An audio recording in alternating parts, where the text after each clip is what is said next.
کیا ہوتا اگر ایک انسان صرف علم اور جذبے کی طاقت سے پورے ملک کے نوجوانوں کو جگا دے؟ کیا ہوتا اگر ایک شخص اتنا پاورفل ہو کہ وہ لوگوں کو صرف سننا نہیں سوچنا سکھا دے، اور پھر وہی شخص کنٹروورسیز، کرٹیسزم اور ٹرولنگ کا نشانہ بنا دیا جائے، اور یہاں تک کہ اسے قید کر دیا جائے اور لوگ کہیں کہ اس کا ٹائم ختم ہو گیا ہے؟ لیکن سوال تو یہ ہے، کیا حقیقت کبھی ختم ہوتی ہے؟ کیا علم دینے والا کبھی رکتا ہے؟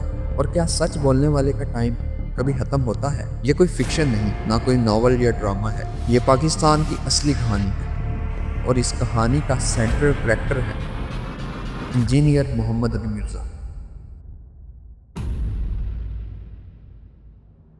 انجینئر محمد علی مرزا آج ہر انٹلیکچوئل ڈبیٹ، ریسرچ اور علم میں ان کا نام گونجتا ہے، لیکن ان کا سفر بالکل بھی آسان نہیں تھا۔ انجینئرنگ میں گریجویشن کی اور جابس کی ذمہ داریاں نبھائی، لیکن دل کے اندر ایک آگ جا رہی تھی، ایک ایسی آگ جو کہتی تھی کہ علم کا مقام تب ہے جب یہ عام لوگوں کی زندگی بدلے، اور جب یہ انسان کو سوچنا سکھا دے۔ اور یہیں سے ان کا مشن شروع ہوا، لوگوں کو بلائنڈ فالو سے نکال کے ریزننگ اور دلائل کی راہ پہ لانا۔ شروع میں کام بہت خاموشی سے چلتا رہا، چھوٹے لیکچرز، ریسرچ نوٹس اور سمال گیدرنگ۔ پھر آہستہ آہستہ ان کی آواز یوتھ تک پہنچنے لگی۔ پیپل سٹارٹڈ لسننگ کیجولی، اور پھر کیجول لسننگ سوچ میں بدلی، اور سوچ کوشچننگ میں۔ پھر سوالات اٹھنے لگے، ایسے سوالات جن کے بارے میں شاید پہلے لوگوں نے سوچا بھی نہیں تھا۔ ایسے ٹاپکس ڈسکس ہونے لگے جن کے بارے میں بولنا بھی مشکل سمجھا جاتا تھا۔ تمہیں میں ہاتھ اٹھاتے دیکھ رہا ہوں، نماز میں سکون اختیار کرو، یہ شریر گوروں کی دموں کی طرح۔ تو مطلب یہ کہ پھر آپ پہلے والا رفع دان بھی ختم کر دیں، فطر میں جو رفع دان کر رہے ہیں وہ بھی ختم کر دیں، اس سے بھی نماز کا سکون خراب ہو رہا ہے، اور جو عید میں رفع دان کر رہے ہیں وہ بھی ختم کر دیں۔ تو کسی کو زور زبردستی نہیں کہتے، اور ہم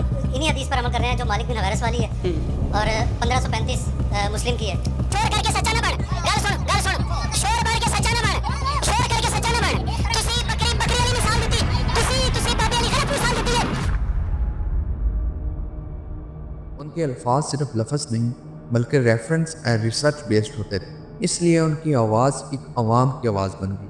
بیکاز کوئی تو تھا جو نوجوانوں کو سوچنا سکھا رہا تھا۔ پھر وہ قدم آئے جس نے سب کچھ بدل دیا، ان کی اکیڈمی۔ یہ کوئی عام انسٹیٹیوٹ نہیں تھا، یہ ایک پلیٹ فارم تھا جہاں ریلیجیس، ٹیکنیکل، لاجیکل اور انالائٹیکل علم سب ایک جگہ ملتا تھا۔ اس اکیڈمی میں لوگ سوالات کے ساتھ تو آتے تھے، لیکن واپس جواب اور دلیل کے ساتھ جاتے تھے۔ اکیڈمی نے اسٹوڈنٹس کو صرف نالج نہیں دیا بلکہ یہ طاقت دی کہ وہ خود سوچ سکیں۔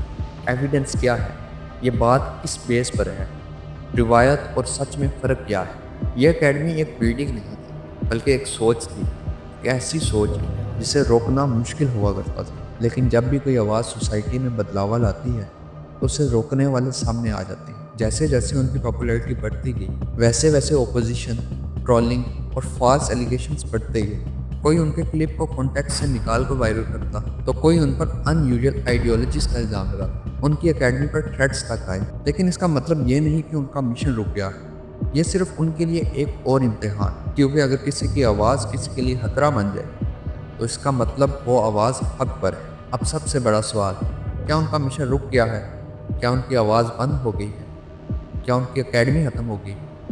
نہیں، بالکل نہیں، کیونکہ آواز کو بند کیا جا سکتا ہے لیکن سوچ کو نہیں۔